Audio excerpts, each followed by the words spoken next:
dedicated towards like commercialism and stuff, which is okay and totally fine. Like our industry needs to succeed and like needs it, but it's also like um yeah, just I was really appreciative of being in an advocacy forward space.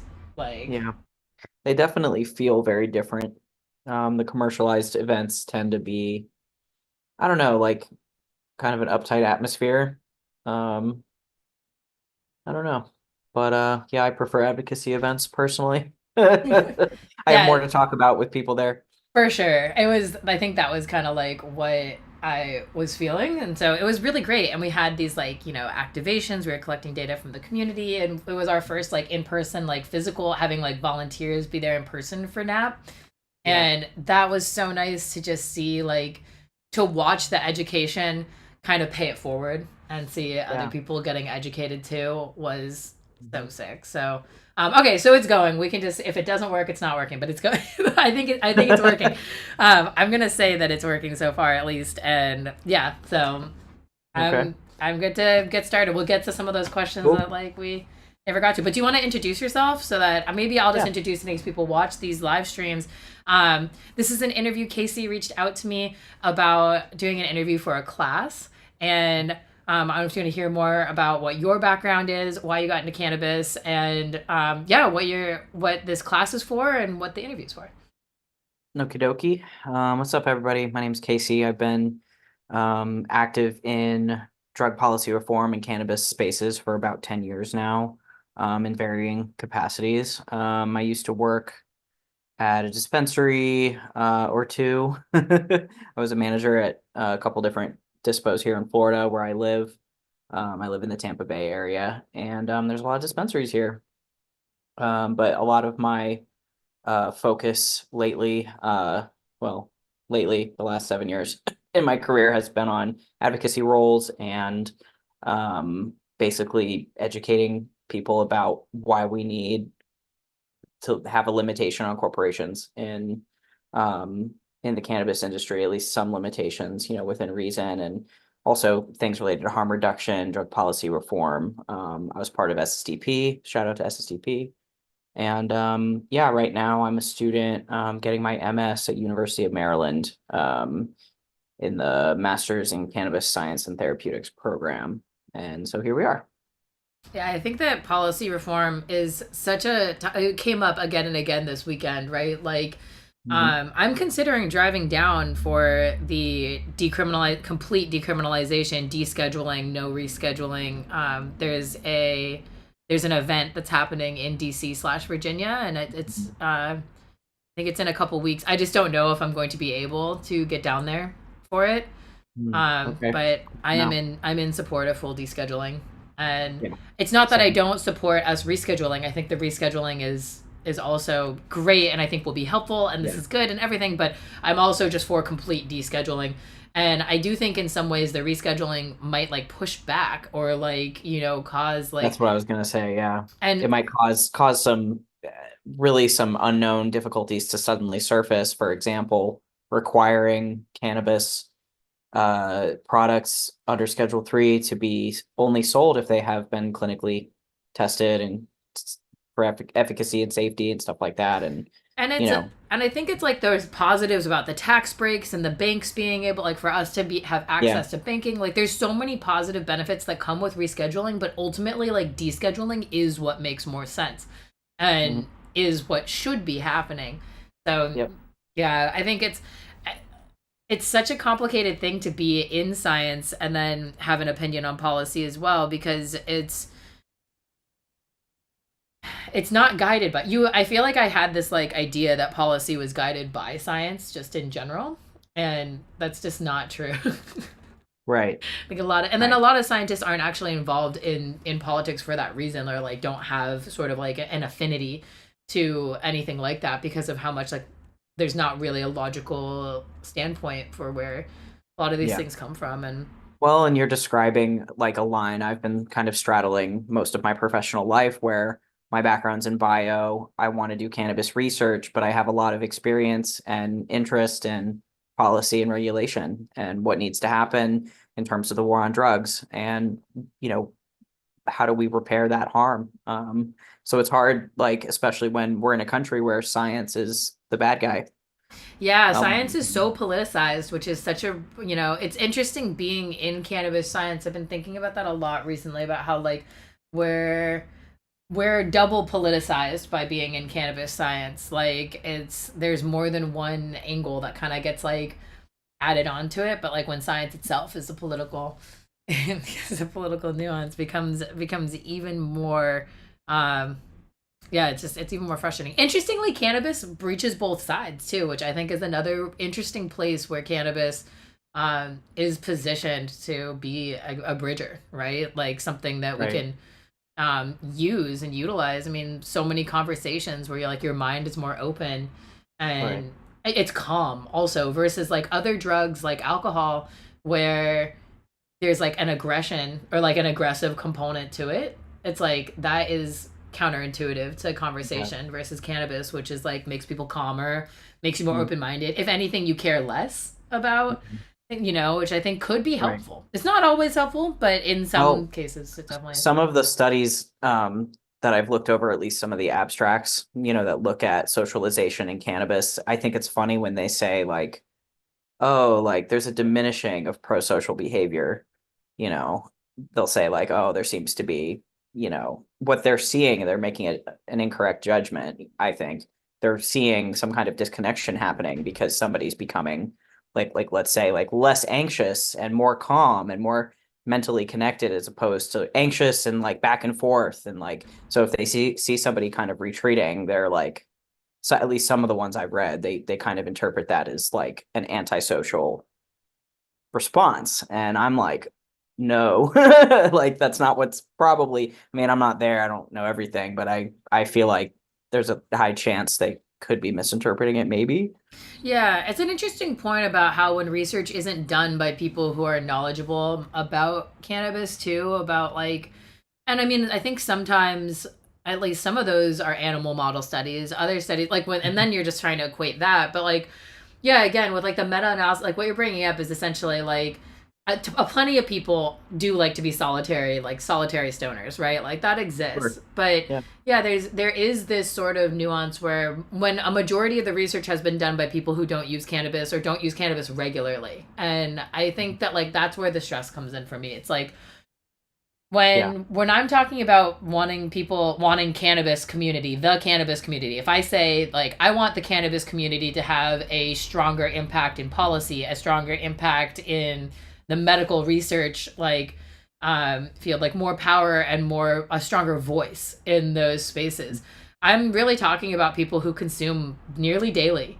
I think I'm talking Right. about those of us who are in the industry and the passion for the plant, those of us who spend our lives in love with the plant, dedicating ourselves to understanding Yeah. it and more so. And it's not saying that there's anything wrong with being like a once in a blue moon edibles person or someone who smokes like on the weekends or like with friends socially. Nothing wrong with that. But the perspective will be different from than those of us who have a lot of experience with it. And yeah, like especially when it comes to research, like what you were saying is like I agree. Like sometimes you see conclusions that are drawn that are not necessarily like they're conclusions that could be drawn, yes, but they're also Mhm. things that we all have direct evidence of to the contrary, like in our lives that exist.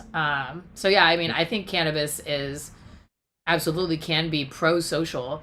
It is for me. I definitely, especially at events like the conferences and stuff, like the Yeah. Freedom Rally this weekend, events Yeah. in It helps with general. stimulation, it helps raise our resilience bar and just make it easier to handle the level of stimulation that like a big crowd at a big event like that would might create. Yeah, sound Um, Sound, like whatever, all the energy talking to people. Um, all right, let me grab, let's see. All right, we got the document here. We talked about we basically did the first two questions before. that's how we Um, got there. which obviously we won't redo them today, but I'll just read them off for those who are listening. I just asked how everybody was feeling, just because that's how I roll. Started with that, and then went to what does a typical work day look like, and you gave a fabulous answer.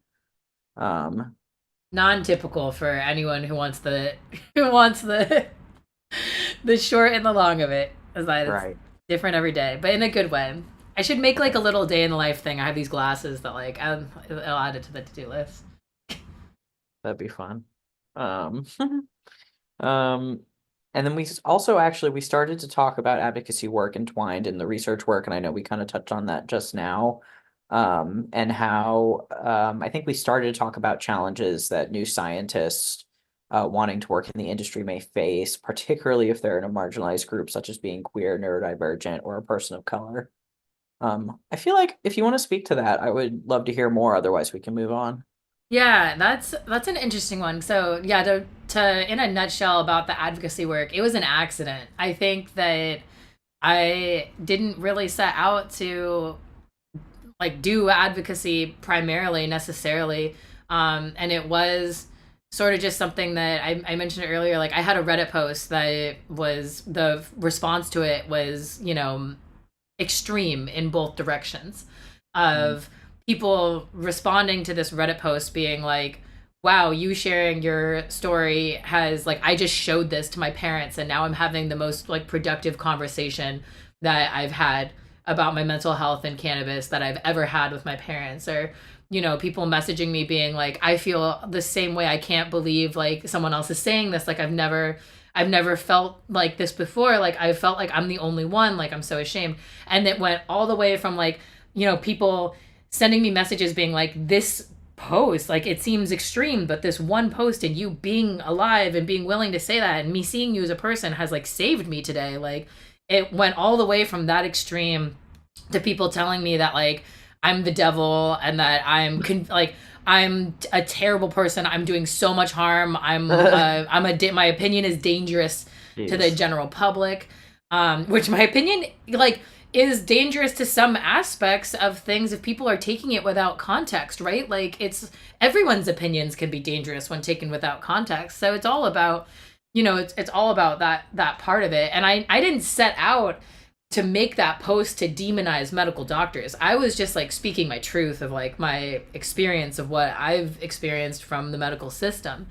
And so that was like my first thing with it, and it was an accident. And then I took a long break from making any sort of content whatsoever about it because the response was so intense and it was really, really positive in so many ways. And I felt like that part felt to me like, whoa, like I cannot believe that would be that powerful. But then I thought about it and I was like, Yeah. what would it feel like to me to see someone else share what I had just shared? And I was like, yeah, that would feel really powerful. So it took a couple more years for me to like, um, make content again. I also in life a couple things happened, but I decided when I went back to it that I was going to do it from the point of risk reduction for neurodivergent adults. And at the time I was on my journey of getting diagnosed and like understanding my diagnosis on the spectrum versus other diagnosis like with CPTSD. And I identify as neurodivergent because like there's no clear cut lines here with where one of these things starts and stops for me.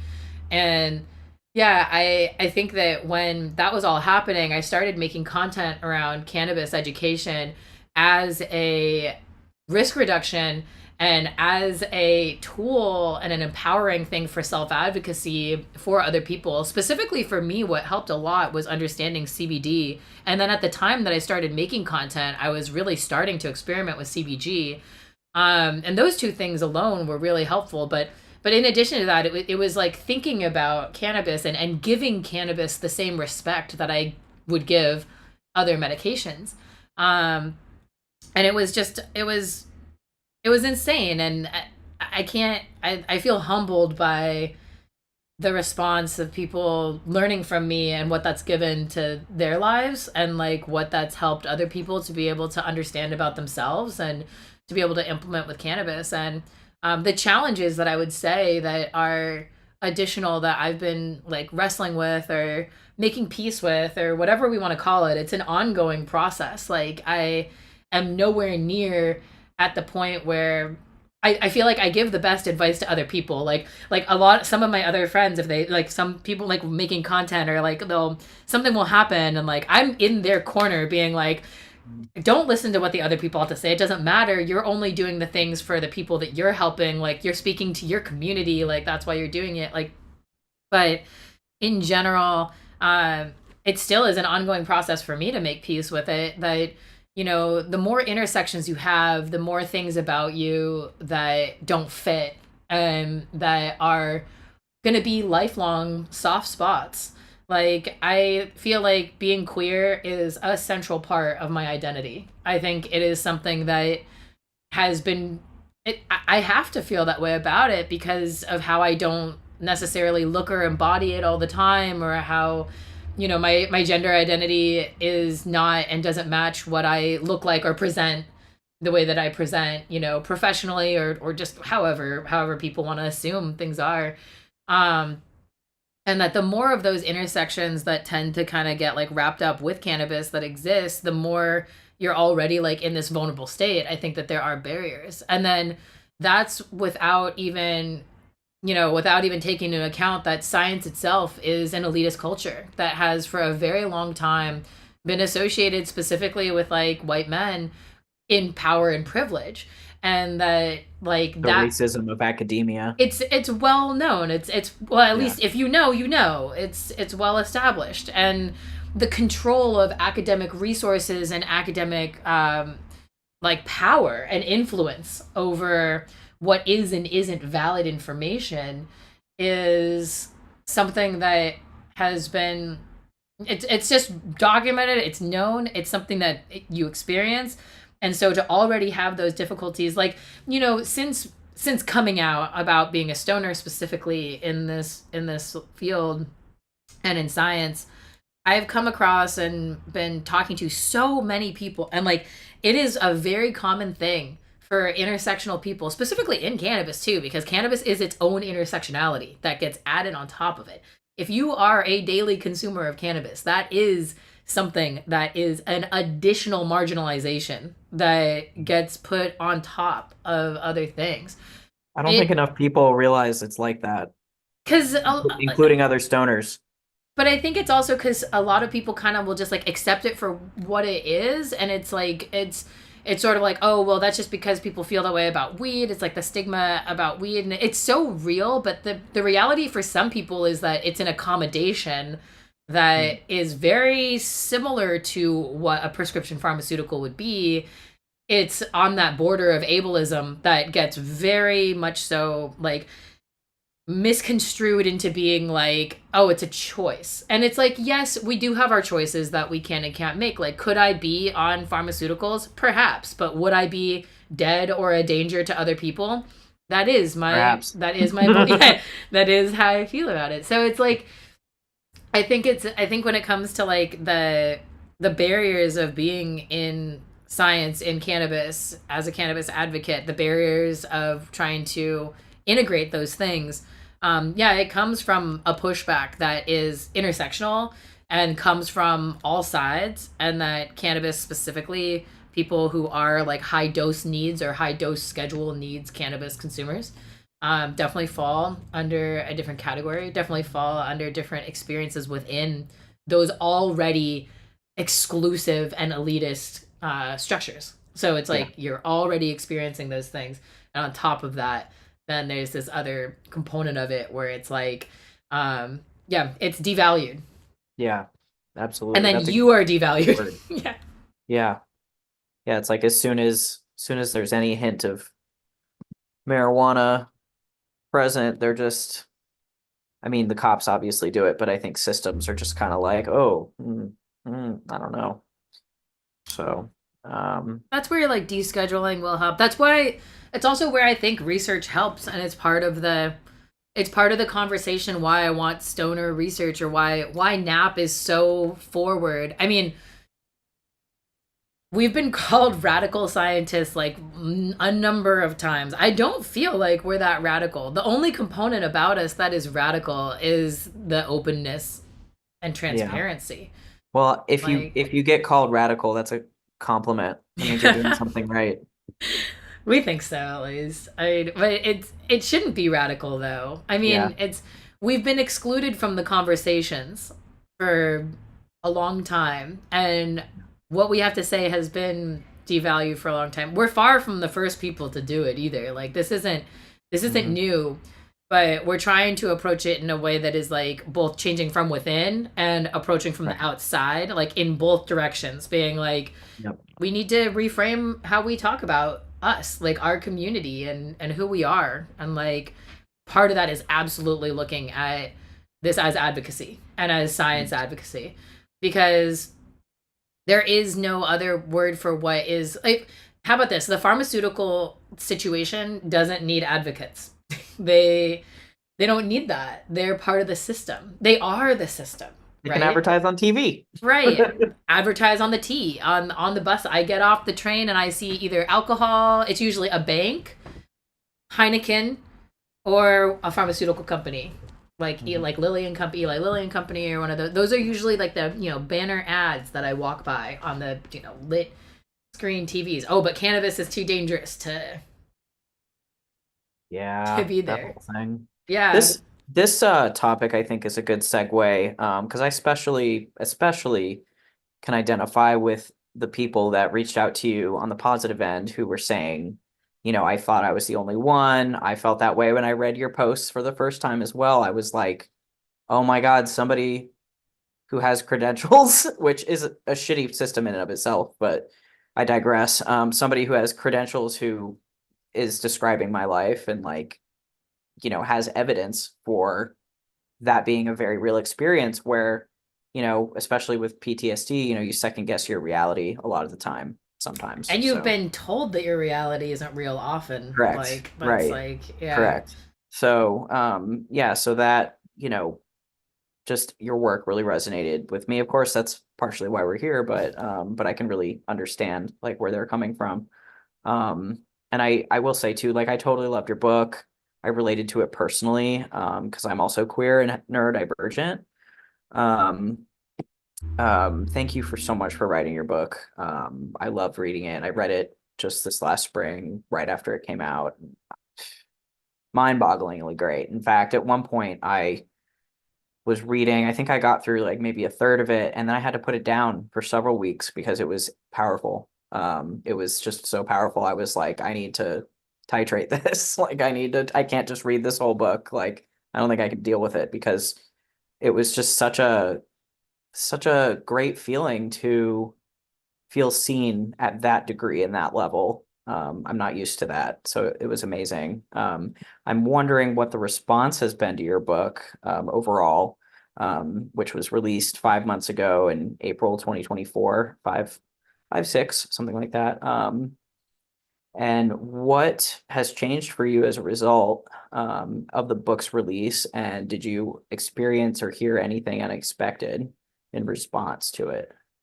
It was so I feel like it's a huge that's like a huge question. I'm overwhelmed that you feel that way. Like that's why No, that's like the purpose. Cause so to be totally honest, the first time that I ever experienced DMT is the reason why I wrote the book. Like I came that's cool. back from DMT, it was like really it was like a lot of information was coming in, and I left that experience with like an immediate certainty about a couple things.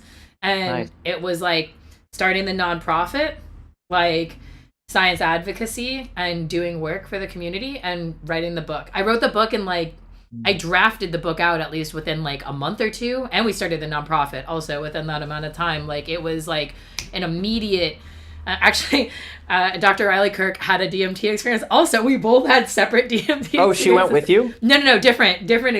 experiences. I was like, what?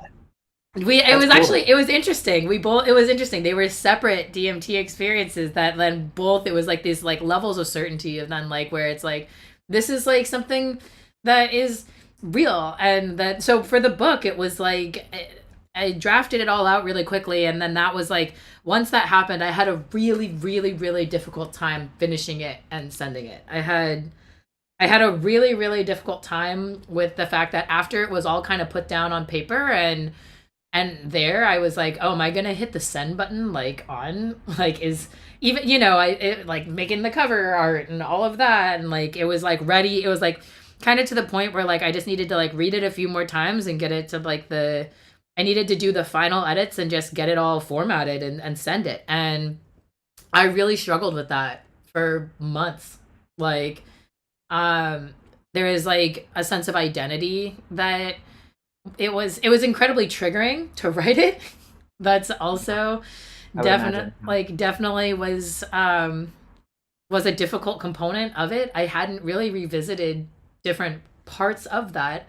And the other part that was triggering about it was that like it was triggering because of everything that I put into it, and it was triggering because of everything that I left out. And Mhm. it was it was an interesting experience to be putting so much to be putting so much out there and withholding so much at, at the same time, consciously. Like it was a conscious choice what was and wasn't included. And so that started that started an entire other thing. And then putting it out there, like getting it to be published, it was I had a timeline in my mind. And what ended up happening actually was I just had this like actually I've had a really difficult year. And I had a terrible, difficult, horrible day. And it was absolutely awful. And like when I looked into my future, all I could see was like hardship and like struggling and like eternal like because for a lot of us like it will be the truth that our lives are not gonna be easy. There's gonna be times that it'll get easier, definitely, but no one is gonna look into their future and say, oh, it's gonna be easy riding from here on out, like everything's gonna be easy. And the reality is for me and for people like me, our lives are gonna be difficult transitions, and there is gonna be hardship that comes about of that. And it took that moment for me to like hit the send button and be like, I literally can't feel worse right now, but I also know that this is a component of the truth that I live, and that I think that it is true for others as well. And that part of the future is changing that. And part of thinking about the future in a better way is going to be for me being part of it. Or at least like I feel like I want to do something to change that for the future. Like I want that to be a part of what is actively happening. And that's why I hit the send button on it. And Mhm. yeah, the response has been honestly really overwhelming. Like people like what you said about like taking a break from reading it, people saying that like it moves them to tears because of how much they feel like they've wanted someone else to put that experience into words, or to and then for me too, like the amount of science that I put in there, like is I hope the amount of science that I would hope that all of us would feel comfortable with being able to understand and defend ourselves. Because it is having to defend yourself in many ways. If you're a neurodivergent cannabis consumer, if you're a medical patient that has a high dose schedule and you're neurodivergent, then that means defending yourself all the Definitely. time. Yeah. Like to your family, to your friends, to your medical professionals. When To it the state of Florida. yeah, seriously. To for you also, like where you're at, it's defending your identity. It's becomes this intersectionality that's like something that feels really, and it becomes under attack when like it's so it's so hard then to feel boy about your medicine, to be like, oh, like I'm scared, right? Like it's this fear Right. inducing thing. And the self-doubt that comes with it is like something that I still deal with. I mean, I still deal with it now. I monitor my consumption like extremely. If I was on an SSRI, I wouldn't think twice about whether I should dose or not in a day. If I was on benzodiazepines, which are used at which they have the same dose schedule as cannabis, use them as needed. Like that's a similar, I mean, you have a dose where they have them in a pill form, right? It's like there's more control that way, but otherwise the dose schedules that there are drugs that we allow people to dose as they need it all the time, and we won't ask for that in a job interview. Ibuprofen. Like, yeah, I mean, and that's an anti-inflammatory that like is related to cannabis and its Yeah. mechanism. Like, so it's like I just felt, yeah, the response that I've gotten back so far from people has been really, yeah, it's been really special. Someone at the Freedom Rally brought the book, Aw. brought his copy so that I could sign it, and I was like, whoa, Nice. like that. I was like, honestly, I feel uncomfortable, but I think it's good. First time for everything, I suppose. Like, Although yeah, I'm sure yeah, but that it's been good. Yeah, no, it's been good, and it's helped me a lot, and I'm glad that I put it out there. I've thought about redacting it a couple. no, don't redact it. Although if you did, my copy is going to go up in price so much to do that. So, uh, I do think that, with how powerful of a book it is, you said your day was terrible. It makes perfect sense because if you're carving off a piece of yourself to give away for the betterment of the message, that's going to take energy and that's going to take, I think, in some capacity, maybe it's immeasurable right now, but that's going to take something from a person because it's such a wonderful gift that they're passing on. It's such a big ask of that person to do something like that, to be that vulnerable over and over and over again in all these different capacities, in order to reach people and to make sure that people know that they're not crazy and that their reality is valid and that it's worth it not only scientifically investigating, but it's worth having. It's worth it to be neurodivergent and to use cannabis because it helps. It's worth it to do that. and I think like our worth has just been so for so many of us and so many of the people who reach out who like feel that way about the work that I do and like what I put out in the universe. It's mostly because like the other perspective is so loud. Like the other perspective is in all of our brains all the time, every day. And I Yep. I feel like if it's crazy to trust yourself, to love yourself, to give yourself credit where credit's due for like regulating, for understanding, for making efforts, for doing the best, like I think that it's so you can't separate those two things. And yeah, it's been a gift for me to receive back what has been given to me because of that. And that's why like I would never not have taken on this journey of like explaining my experience and what has happened and then the research that I do because it's given me an ability to be seen too in a way that is not that way. It's like in the wild in the rest of that realm, and we are a minority. We're a minority. It is Yeah. amongst daily consumers, at least according to So far, like anyway. so far. Yeah, that's true. I mean, it's also about like understanding that cannabis can be the best medicine for some people and that this lifestyle opens up so many different opportunities, Right. but it comes at a cost for us. So what you were saying about like carving it off, it did really feel that way. It felt like I was slicing off a piece of myself. Like it hurt.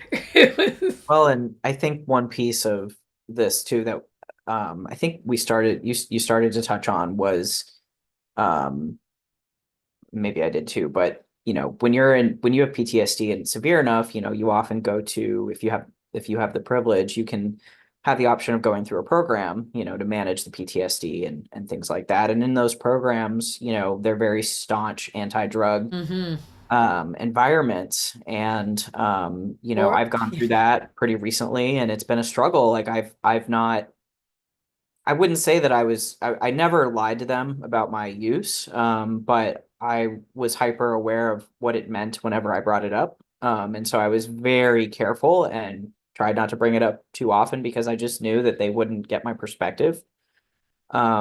I remember initially talking about it not too long ago with a professional, and they gave me cannabis use disorder and as a diagnosis, and I was so pissed because I was just like, I don't, it's this aspect of like they're using a criteria. mm-hmm. And cannabis isn't necessarily going to be able to fit in that criteria reasonably No, and with the correct understanding. it's also the idea that something is a use disorder for someone where it's a medicine for others is something that we have a hard Yeah, time with it. But the DSM drug itself war is, shit. yeah, and the Yeah, DSM itself is still, I mean, like there's still tons of things in there about gender and sexual right, fetishization and stuff that's like, right. where it's like, oh, the DSM has so many issues. It's not biologically valid at all. Well, we should get a And new one any day now. great. I'm sure it'll Hopefully. be just as good with just as many pharmaceuticals like linked directly to the diagnosis. Yeah. But Yeah, well, they say, "Oh, are you sober?" To me in an environment like that, and I'm like, "Well, I took my lamotrigine. Like, I don't think And they're like, "Stop being a smartass," and I'm like, "What do you want from me?" yeah, it's with PTSD too. There's such clear evidence for cannabis Yeah, helping PTSD. It's yeah. so clear, and like levels of the receptors in the brain that help with it, and also just like especially the different types of PTSD. There's many different types of PTSD within the queer community. CPTSD is definitely like Mhm. just I mean all types though really Yeah, is yeah, helpful with cannabis, but the spaces where it's closed, another space that's similar to that I've found, because yeah, I have done group, I've been very privileged in my life to have done group PTSD work, to have done, yeah. Same. I've seen a lot of different health professionals. I struggle with that actually. I'm currently Yeah. seeing a mental health professional where I'm like, wow, I'm spending $300 a month and I think it's helping me. I'm pretty sure, but it Okay. actually hasn't helped me as No. much as like having relationships that I've had with friends that are more open. And for the reason for it always comes down to cannabis. For me, typically, it comes down to not being seen because of the cannabis component of it and the misunderstandings that come from like just it's just from that little bit of outside of the perspective of being an addict. And where the lines get drawn of being an addict versus being someone who's accommodating their Yeah. lives, and that it just doesn't exist yet. It doesn't quite exist yet. It exists in like small little pockets of a million places, but I'm looking for like an AAPI non-binary neurodivergent potentially exploring like relationship anarchy type, like I'm like the niche of niches that you try to get down to, then to be like, oh yeah, and then you got to be cool with like cannabis and psychedelics. It's like, Yeah, it's just like which putting whipped it cream on gets, top. it's Like, there, it's, I'm sure it exists out there and I'll find it, but it's also just hard. The professional relationship in and of itself is a difficult one. And yeah, there's a privilege there from accessing it, and that then when you get to the point of accessing it, so it's like I'm very privileged in having the access to it, that Mhm. then you get to the point after that, which is that then like then how much is it helping you if it's a space that doesn't Yeah. reflect you, and that's complicated of itself. So when these spaces are closed to cannabis, PTSD spaces, like most mental health spaces, and then also like addiction and substance use, like, and I'm talking others like you, like alcohol, opioid Yeah. specifically, those are probably the two biggest other classes of substance use programming or groups or community where people can become completely excluded from them for cannabis use. Um, Yeah. Been there, and done that. yeah, and I've how, had that experience. and that's so isolating. It's, and that's just kind of like another point that I guess it's just a piece of this that's a struggle, is that I think that we need to have way more open communication about, if we put all, those are all related things that we're talking about there. Mhm. PTSD, substance use, neurodivergence, like those are all the same. They're all the same. Like to me, it's all coming down to neurodivergence, whether that is genetic, whether it's nature, whether it's acquired and it's nurture. Mhm. Mhm. It, at this point, like to me in my life, come to a place where it's like there's a lot of factors going on that contribute to the differences in processing. Well, and, But and to specify, it's also not the same as changes that one may experience over a healthy lifespan. Neurodivergence. I mean, I guess my question is, can you say more about how those changes, because I'm just hearing like some itty bitty shitty committee person out there in the world just being like, neurodivergence, that's just called going through life and that's just called experiencing hardship. And I get that, yeah, of course, of that stuff course. changes you. That doesn't mean you're special and neurodivergent. Oh my God. And it's like, No, it Like, has to do with no. how it impacts your life. It has to Yeah, do right. with Day the to day. level, yeah, the level of disability that you experience. And I think Right. that I have been told from numbers of people that like I'm not neurodivergent enough, right? And it's like, No. yeah, well, you're seeing Oh me man. as regulated as I've been in my lifetime, and trust me, if you saw me when I was not regulated, you would know like that. Well, and then there's That there's is the the case. aspect of like being assigned female at birth too that has a whole For influence sure, the on that too. camouflaging, the social camouflaging, like so many things there. Yeah, and that's so there are changes that people go through in life. There's grief that people experience that they go to counseling for, and like we do experience these variations. And the difference, I think, like when it comes down to it for me, if I were to say like as an identity with neurodivergent, but how I identify with neurodivergence, and it's the impact that it has on life. It's my ability to conform. And the reality is that there's differences in the way that we process the world, and that those differences, everyone has those differences, but there is a combination of how your brain can be put together to process the world that makes it easier for you to conform to XYZ amount of things that have to happen and have to be done and you have to do to our lives are very complicated and difficult. And I'm not saying that like it's not possible for neurodivergent people to be successful or to live typical lives, and that's definitely possible and feasible, but it's different, and the challenges that are occurred are different from just people saying like, well, this or this, because ultimately whenever someone says something like that, and this comes down to this is not unique to the neurodivergent population. This comes down to any marginalized minority population. If someone comes at when someone comes at a population from that standpoint and says, no, this is not that, it's this, that's them putting their opinions of what you are experiencing as superior or supreme Mhm. over your experience of it. That's them centralizing and centering their experience of the universe and Right. their belief of your experience of the universe over what is someone else's truth. It's the opposite of validating someone and acknowledging that our existences are unique to ourselves, and in reality it's just like a very narrow-minded perspective and uneducated perspective of neuroscience and what it is that is the variations that we can experience, because like the emotional fluctuation and volatility that I experience is definitely not typical. And it's I'm not saying that other people don't experience it or that other people don't have it to a greater Of extreme course. than Right. I do. But I'm definitely up there on an end here, right? With like Sure. like the contrast with which I experience the world is it's there's a contrast there.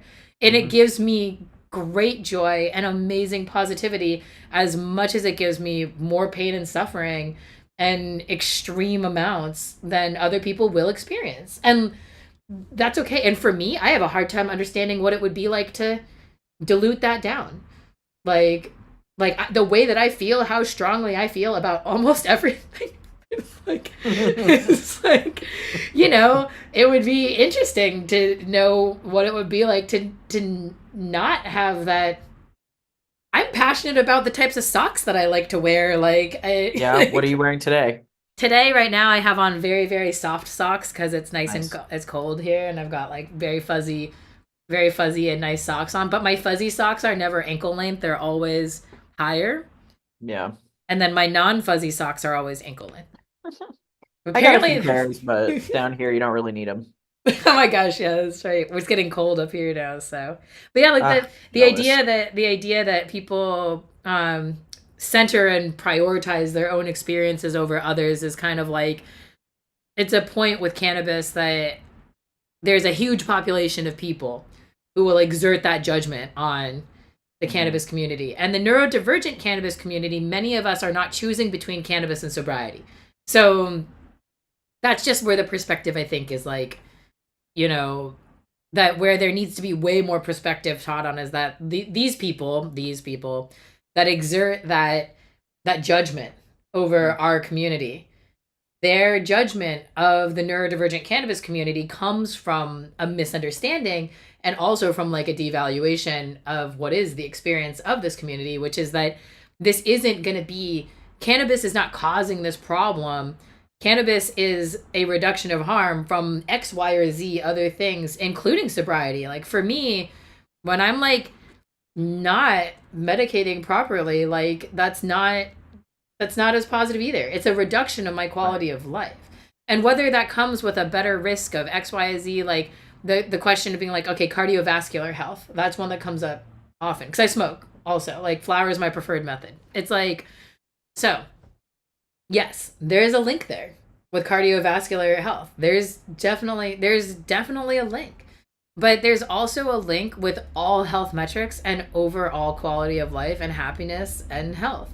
And if you Right. look at the straight statistics that we're hopefully publishing our white paper, the due date that I'm hoping for is a month from now. So this is exciting. Awesome. But our neurodivergent white paper that's coming out, where we're looking at, we're cross analyzing our data set with a big data set from the CDC and or from at the national survey on drug use. Um, you know, this population, like we experience more complicated, complex health concerns in general. Hmm. Like in general, like life is like more difficult for a number of reasons, and a huge overlap there being queer neurodivergent. Yep. Like, and that doesn't mean that our lives that the happiness that we experience should be boiled down to the statistics of it, the net benefit being more complicated. How about, like, you can't have a conversation about net benefit of our community without also looking at our suicide rates, without also looking at our alcoholism rates, without also looking at just overall what do our lives look like. Yeah. And it's not, you can't compare us to the statistical average if that's the Well, case. it's no accident that queer people use cannabis in very high numbers. Um, I don't think that's an accident at all. So I can't Definitely wait for not. the And that data we're to the tell us. advocates, and that like Yeah. there's been a lot of queer advocates that have been like Dennis Perone, Brownie Mary, like all like the Yep. spaces in the Castro, and like specifically in Yeah. when all of that started, like for medical cannabis here, at least in the US or in Cali, like medical cannabis was entwined with other movements, also the Black Panther movement, like food justice movement, social justice. Like cannabis has been part of other things for a reason, because the populations who benefit from cannabis, generally speaking, have a reason Yes. for benefiting from cannabis, and it's quite complicated, and it is social and mental and constructed as much as it is physical and chemical and biological. Like there's equal parts of here that are coming into play, and all of it is very real. So Wow. like, Are there kind of circling back slightly to your book just for another moment? I noticed in your book, you say, I think you've said this other places, this book is a work of fiction. I'm curious behind the decision making behind that. It could be a long answer, it could be a short answer. I don't know. I was just curious about that and whether there are any parts of your book you deem like absolute fiction or absolute truth or somewhere along those lines. it's a good question. I mean, I published it as a science fiction. I had a hard time sending it, right? I think I mentioned that earlier. I was having a still, I mean, still have a difficult time with the reality that it's it's like, in the universe. I published it as a fiction mostly for the safety of myself and for anyone else I that figured. I just may or wanted to may check. or may not be it may or may not be identifiable. And if there were parts of it that I would say aren't fiction, I think I just point to the part in the beginning where like everything in my life is fiction. What is the definition of fiction when we're talking about construction, social construction, when we're talking Very true. about the framing of other people, or the framing of my own experience, and how my own experience has been reframed to myself, like from X, Y, and Z number of people who've had their fingers within my brain or on the, you know what I mean, like on the pulse, like. And that's not to say that everyone doesn't experience that. We're all constantly, contextualizing ourselves and everything within there. But yeah, the choice to do it was also just like it had to. I got really excited when I thought of it. I thought it was cool. I thought it was a cool approach. I just say I just didn't expect to see it in there. I mean, I didn't expect you to be like, this is all true and you better believe it or whatever, but it was, I don't know. I thought it was funny when I saw that. I've been told by a numerous number of people that my experiences are invalid and constructed, and that my Yeah. everything I love that you're everything like sarcastically, this is fiction, okay? exactly. Take it for what it is. But like my whole life is fiction. Don't take anything I say seriously. If that's how I you're gonna love it. stop shadow banning me and censoring me, then that would be Oh my that would God. be great. Don't But even get me started on shadow banning. Yeah, it's totally. frustrating. I mean, it's an intentional suppression of the information. Correct. And Yeah. like I understand where the legal aspect of it comes from. I've been, I understand that, but it doesn't stop it from being the suppression of Yeah. information sharing of a sacred medicine that for Well, many of us ends up having more significance than just the molecular part. It's like and I feel like though that the legal mechanism like is a weak argument because I mean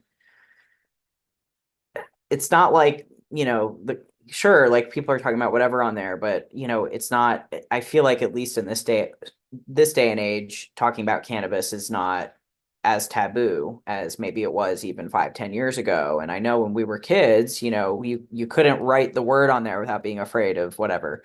So now we have LinkedIn and what have you. I think I don't know if I guess what I would wonder is how much it has to do with legal status and rather than possibly corporate influence. So like one example is YouTube. So YouTube, I think in the past has had a habit of censoring. You may remember this or heard about this. Maybe they're still doing it. I don't know. I've lost touch in the last year or so, but they were censoring a lot of queer content creators quite a bit, especially when they had harm reductionist approaches to information. So they'd make educational videos about different things, various things, and a lot of them would get shadow banned. And I'm talking about, pretty well-known content creators, hundreds of thousands of followers, possibly a million followers or more, and they're getting censored for talking about queer issues. And I know at one point, there was like a YouTube channel. No, it wasn't a YouTube channel. It was a different website called WeedTube, and that got shut down. And I don't know why that got shut down. So I'm not trying to spread misinformation, but I thought at the time that it was really fascinating that the creators were like, we need our own website, yeah. because YouTube is probably the most bought and sold corporation out there because of all the ads and everything going on with that. So, on the one hand, it wasn't surprising, and on the other hand, it was like, why the hell do we have to deal with this? You have to make your own website just to have a YouTube channel, or not necessarily one channel, but have a YouTube opportunity to like spread content and connect with people. And It's just because you're so talking about cannabis, you have to make a oh whole website over it. it's so clear too, like when you create content and like it's frustrating. I've actually had I've done a few collaborations with other neurodivergent advocates where like we'll do podcasts like specifically about cannabis. And I've actually had them reach out to me and be like, hey, I'm really sorry, but I have to like remove your content from Mm, my page. The podcast will still be up, like everything will still stay, but that I can't have like I can't like share posts with you on Instagram or yeah, because it's like very noticeable like how yeah, much it like decreased. And I think it's one of those things where like I understand and I don't understand, because it's like yeah, exactly. it's That's it right there. it's about public education. Uh-huh. And it's like, and I think that like the public education component of it, if they wanted it to be stricter, then it's like this is just about age guidelines and it should just be about age guidelines and that's it. Like that, Yeah. like, but that's not what it's about. And yeah, I think that there's a lot of other things that I think contribute to it. I have my own sets of also like I range into that realm of being like, listen, there's so much money going on to control what we do and don't see, and Yeah. what is and isn't like being shown by the like computer algorithm that like spits out like Yeah. It has nothing to do with cannabis. It's just that's how it. Yeah. there's so much interest in there. And I Mhm. mean money to me in the sense that like I how about this? I don't understand the amount of money that is involved in that because I can't conceptualize, but I Yeah. can conceptualize that it is a massive amount, and that the amount of things that like cannabis is helpful for, and the amount of things that cannabis disrupts, Hmm. specifically like major industries that cannabis does disrupt. And that not only is it a disruptor for like the direct sales of those industries, but it also is a disruptor in the culture. Right. Like cannabis as I a think they're worried culture. about that the most. Yeah. I mean, cannabis opens the door to a lot of other. It's in general, people who like cannabis are a little less consumer driven. Like Right. in general, it's like it's in general an experiential Yeah. focus or something that's like more experientially based. But Right. yeah, that was another reason why I wanted to write the book, is I wanted to be able to put certain things out into the universe that were just like, all right, I'm gonna get like one full fucking thought across, Yeah. like Yeah. Well, and you can't shadow ban a book. Like you're aware exactly. of where it's being sold or you're not, Yeah, exactly. or it's being sold or it's not. I think I just have a couple more. If you feel comfortable, I don't know if you feel like talking about favorite practices involved in medicating. Maybe there's some favorite medication ritual involvement things that you like doing. Like for me, I like lighting candles. And then another question to kind of go along with that is, how do you know when you've consumed enough Those for are you Yeah, personally? those are really good questions. So my favorite method is I like joints. I like to roll them. I like to like mix my own everything. And I do have like a morning like ritual of even just like offer. I guess offering could be something that is like the most similar thing to it. I was raised like Buddhish. Like it's a kind of, I guess it's like a lazy. My grandma always said it was like a lazy man's type. It was like the lazy type. Like it's not held to very much. But cannabis is very much so a part of that ritual for me. And I try and set my day up, with an intention and with an intention and a moment that's for myself. Like, and in terms of knowing when I've had enough, that I think a really important thing to say here is that you cannot go fast. You can always go slower. You can't go faster. Or sorry, wait, the other way around. You could always go faster, but you could never go slower once you've started. Like, Mhm. so the average. Another reason why I like joints, and dabbing and vaping and inhaling, just in general, is that the onset time is about 10 to 15 minutes maximum. I mean, the you'll be fully feeling everything that you're gonna feel in 10 minutes. Um, Usually the average for me, I would say I feel something 2 minutes, three Yeah. minutes. Yeah. Like I can Yeah. feel something real fast. And so, I know myself now at this point, and I know what I'm rolling. I usually mix CBD and CBG in, at least in some part, with my THC flower, because I think the THC flower nowadays, the ones that are available from the store, are too strong for me. And my outdoor grows are okay, actually. Um, but I'm out of those. When I'm not using that, I'm mixing always. And so I Mhm. know a little bit about myself enough to be like, I know what is my amount, right? So now I've kind of known that, and I know I have a good idea of it, which is probably around like half a gram of flour mixed up together. Um, would be, I'd say, my like bread and butter. That is like, I'll dose that. I could dose that like a few times throughout the day. But in terms of like, when do I know if I'm hanging out with people or we're like out or something, I'll take a hit. And even if it comes back around to me, if I feel like I haven't felt the entire come up of that experience, I will pass and I'll be like, oh no, not this round or something. Like, let's see where this Right. settles. Especially if it's dispensary weed. Like for Mm. me. Like What especially percents what percents do you like to shop in? the lowest. I'm always the one at the dispensary being like, what's your lowest percentage strain? I do that all the time Give me and those people are like, tangies. Like, that's not how that works. no, my magic percentage, to be totally honest, is definitely around the like 5 to 18% THC. Like, Yeah. and that's where the highs used to be, I feel, Right. from my memory of what it used to be like before we started measuring for THC.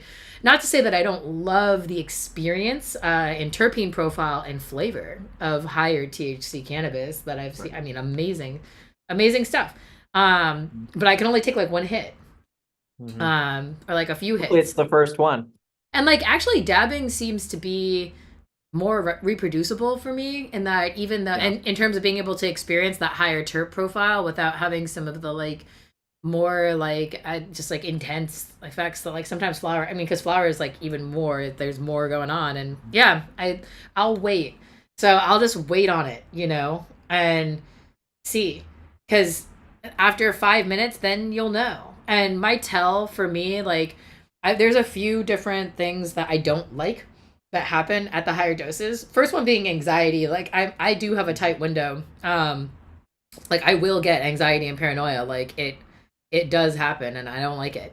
And those go hand in hand with the heart palpitation stuff and being like, just I'm gonna pass.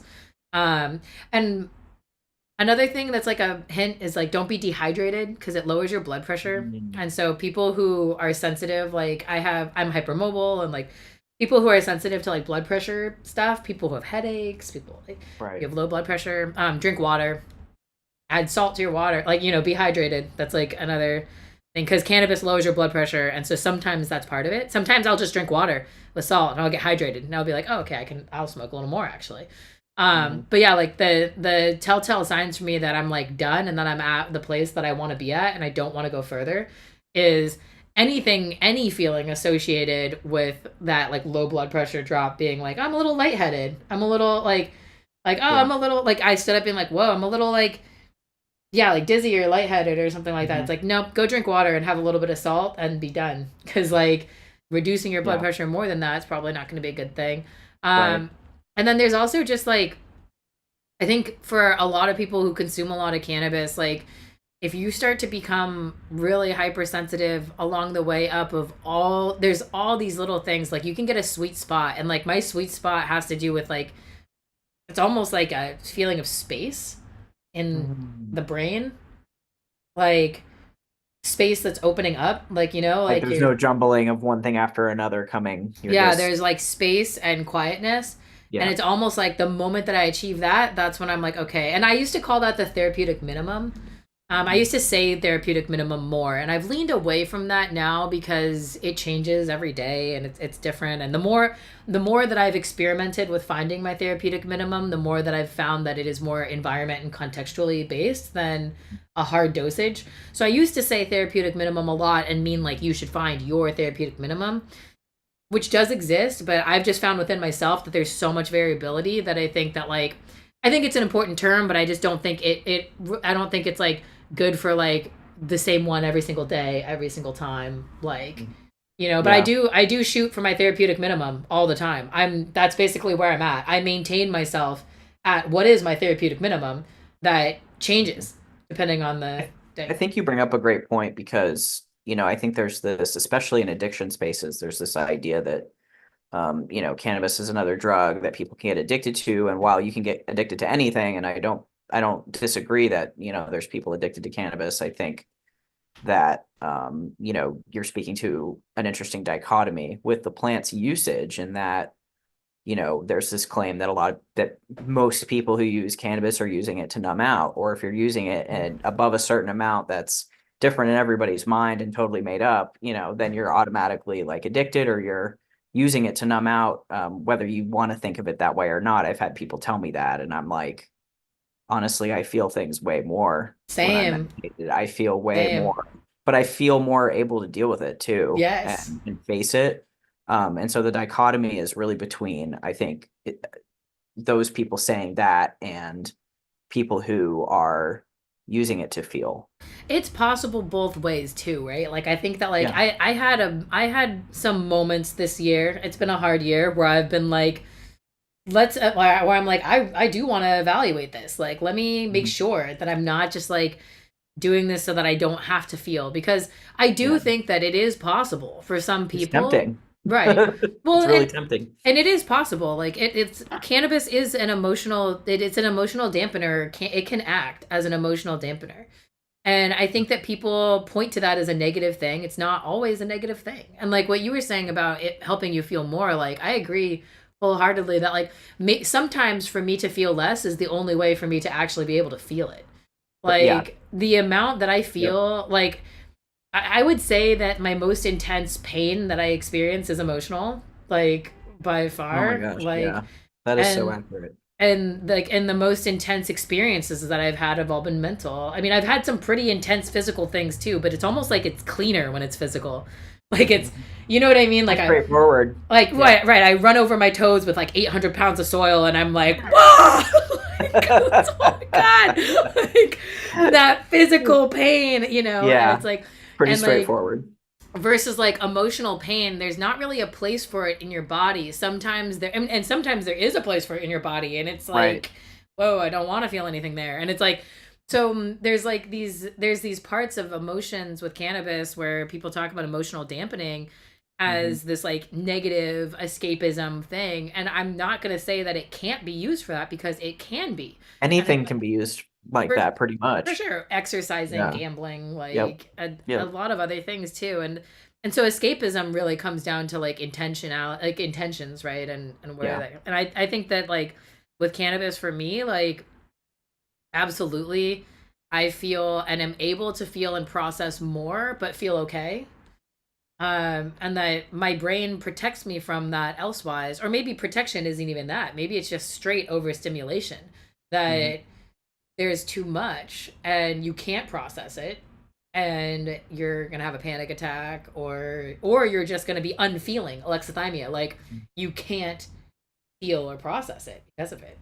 Yeah, Like, yeah, i exactly. think i think that's a complicated one, because so much of it comes down to your own intention, Yeah. like your own ability to look at that and look at yourself honestly and hold Yeah. yourself accountable. That's why it's good to have other people in your Right. life as a support system that are pro cannabis, so that Hmm. you can be having these discussions that are Hmm.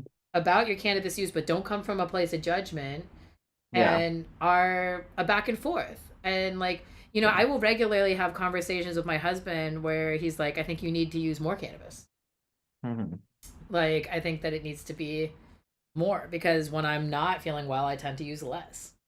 Like, Hmm. and it's different for every person, but I'm not the only person. There's one other person at least in the unit. Well, not at least one. There's at least a few of us that I've shared with and that we've had conversations with that are similar, where if you're really in an intense place, that then cannabis is like, it's actually more important to be stringent about using it than it is to be like, oh no, I shouldn't use too much. It's like, no, you got to make sure you're using enough Yeah. I'm in having that. that issue, without oversharing. I'm having that issue in my life right now where I'm I'm taking in the information that I'm hearing from a lot of different places with a lot of different perspectives, and I'm just kind of unsure how to completely settle on a focus in terms of how to view cannabis and its role in my life. Yeah. I know it does help, for a lot of things, and I think there's a society baked in fear that I'm still fighting against or slash trying to let go about, oh, using too much, whatever. And I think that's always an important conversation to have. But I think, like you were just saying, I don't think we talk about whether somebody's used enough ever. I And I know. think talking about, a range is going to be really wide, because it's like talking about almost any drug really that would impact somebody differently. But interestingly, cannabis has that more kind of complicated um, mechanics to it, just because of the way it interacts with our system. It's not just like one kind of receptor too. There's like a lot of different components to the system, I guess. Um, I wanted to ask real quick, just what terpenes you tend to look for your use, That's a really interesting question. I lean towards like top three, I like whatever. citrus. Yeah, I mean, Yeah, I like citrus. Yeah. I like citrus and I like gas. Hmm. So I but really, like, I would say like, I guess like terpinolene, like I Hmm. love, but I'm also not a sativa person in general. If I were to like generalize the type that I lean towards, it would be the heavy, like more sedating, like which in general have the heavier, kind of gassier herb profiles. So it's fascinating. I think when I smell cannabis, and I like when I'm like when I'm like trying to piece apart. It's also unclear to me whether the terpenes are what's driving this because of the current research on flavorants and Yeah, like the that's a whole the that sulfite, all this stuff. yeah, just Yeah. that they're the determinant factors between like the Right. tropical versus like and then also just with skunk with like the skunk smelling like very specifically like the heavy because I think I would say that my favorite profile would be something that like hits you light and citrus at the front but has gas at the end Mhm. and that there's like some good amount of like something kind of like octaney or you Yeah. know I just had um a thing on octane mints that is kind of hitting all of those descriptions. It was pretty good. nice. Um, Yeah, I think it's hard because it's like I also love to try new things, so that's also mhm. it's like one of those like. But I lean towards things that are more sedating, like in general, and it's fascinating. But like, there is some evidence that like in the community qualitatively that has Mhm. been like resurfacing since talking to so many neurodivergent people who love cannabis PTSD and TBI people, which I am of both, or at least concussion, like heavy amounts of concussions and a lot of, tend to lean towards that like sedating profile, Hmm. like which is interesting. Chronic pain too, like Mhm. versus like people who need more of the like uplifting or like energying, like maybe like ADHD or like more like like that sort of like focus Yeah. stimulation type like and cannabis is fascinating because it has that versatility, like but yeah the Yeah. answer to that is always that I like everything. I'm always like let's smell it. There's no bad weed. All Yeah. weed has a place, you know. I'm definitely of that opinion.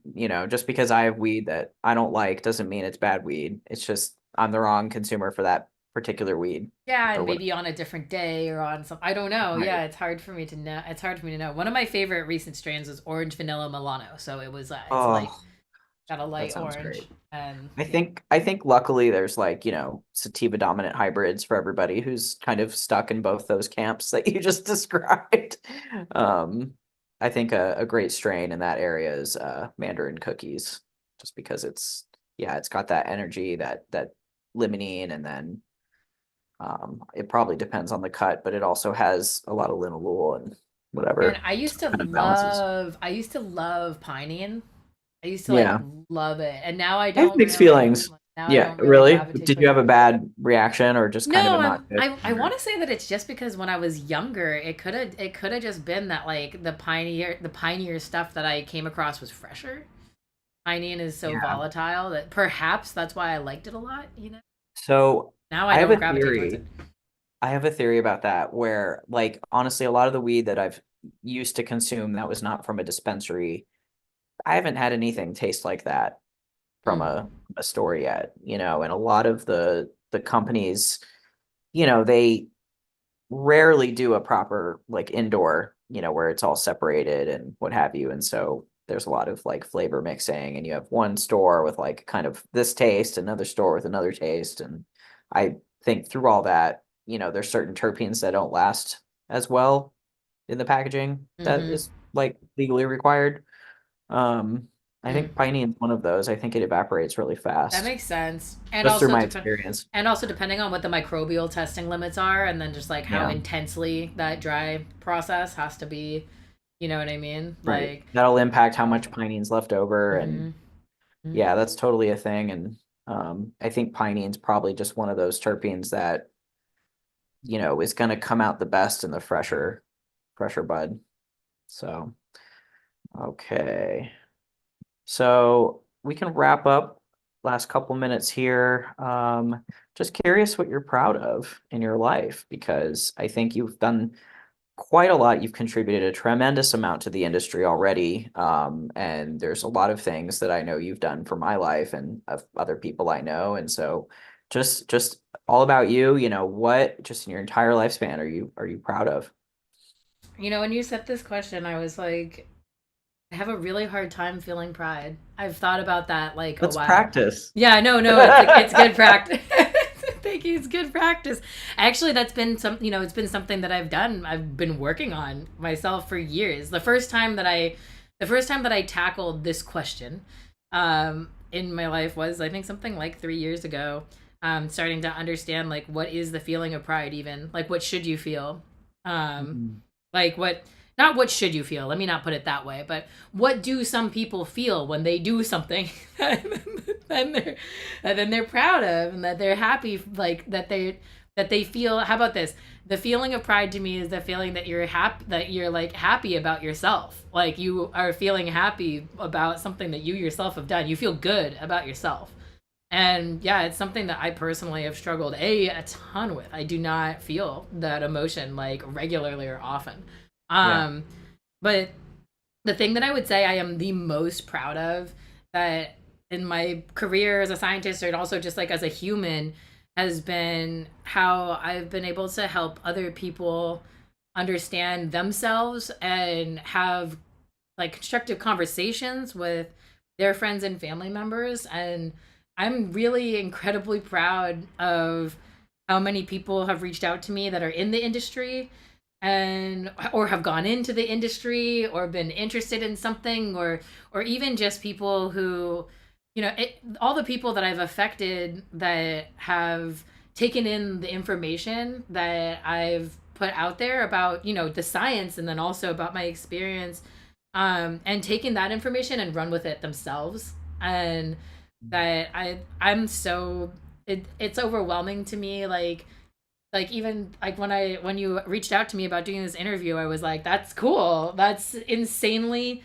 cool. I'm so proud that you're in that master's program and you're taking your background from in your experience with policy reform and wanting to learn more about the science and figuring out where you want to be in the industry, what you want to do that I could contribute to Yeah.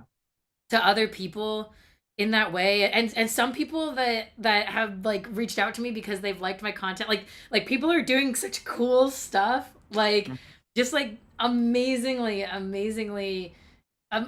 good things happening of other people that I've been able to help in, whether that's just like a little bit of information here, or whether it's like an interest that then got like driven one way.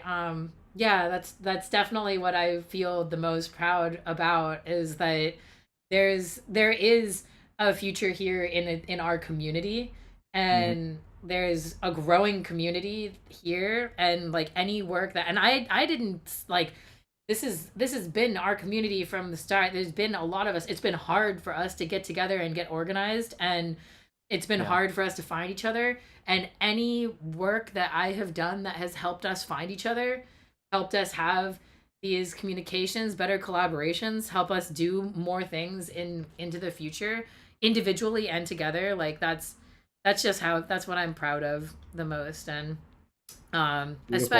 especially people who don't feel like they see that other places, Right. like who don't feel like represented in other places or other things, or growing up, yeah, just growing up not being able to see or understand or feel like there's things that are an option, and then feeling like that's something that I could give to someone else. That's, Mhm.